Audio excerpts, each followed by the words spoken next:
नमस्कार मित्रांनो, स्वागत आहे आपले SP प्रश्न संचमध्ये. व्हिडिओला लाईक करा, चॅनलला सबस्क्राईब करा आणि बेल आयकॉनवरती क्लिक करा.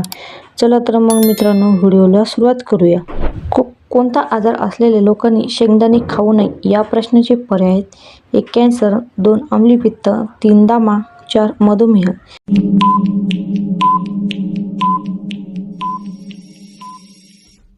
या प्रश्नाचे योग्य उत्तर आहे पर्याय क्रमांक 2 अम्लपित्त हे योग्य उत्तर आहे.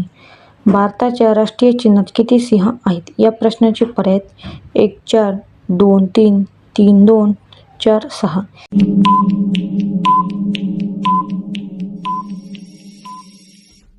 या प्रश्नाचे योग्य उत्तर आहे पर्याय क्रमांक 4 हे योग्य उत्तर आहे. भारताकडे किती अणुबॉम्ब आहेत या प्रश्नाचे पर्याय 1 300 2 100 3 160 4 250.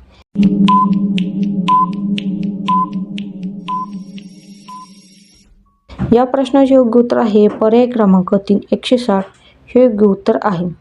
अक्रोड खाल्ल्याने कोणता आजार पूर्ण बरा होतो या प्रश्नाचे पर्याय 1 मूळव्याध, 2 मूतखडा, 3 अल्सर, 4 हार्ट अटॅक.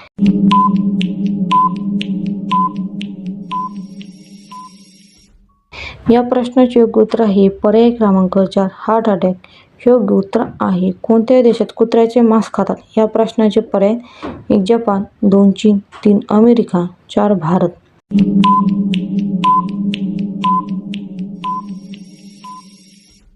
या प्रश्नाचे योग्य उत्तर आहे पर्याय क्रमांक 2 चीन हे योग्य उत्तर आहे.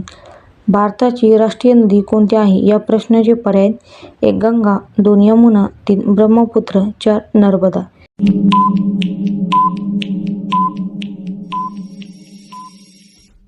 या प्रश्नाचे योग्य उत्तर आहे पर्याय क्रमांक 1 गंगा हे योग्य उत्तर आहे. कंगारूचा देश कोणत्या देशाला म्हणतात या प्रश्नाचे पर्याय 1 नेपाळ, 2 पाकिस्तान, 3 ऑस्ट्रेलिया, 4 चीन.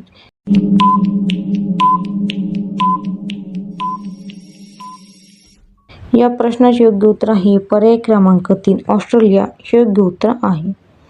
भारताचा सर्वात मोठा बांध कोणता आहे या प्रश्नाचे पर्याय आहेत 1 हरिकुंड बांध, 2 मोदी बांध, 3 जवाहरलाल बांध, 4 यापैकी नाही.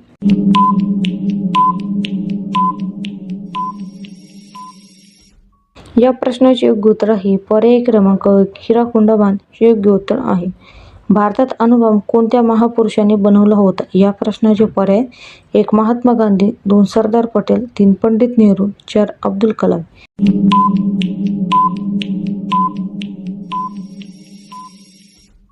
या प्रश्नाचे योग्य उत्तर आहे पर्याय क्रमांक 4 अब्दुल कलाम हे योग्य उत्तर आहे. भारताचे राष्ट्रीय गीत कोणी बनवले या प्रश्नाचे पर्याय 1 बिकमचंद्र चटर्जी, 2 रवींद्रनाथ टागोर, 3 मोहम्मद इक्बाल, 4 श्री अरबिंदो.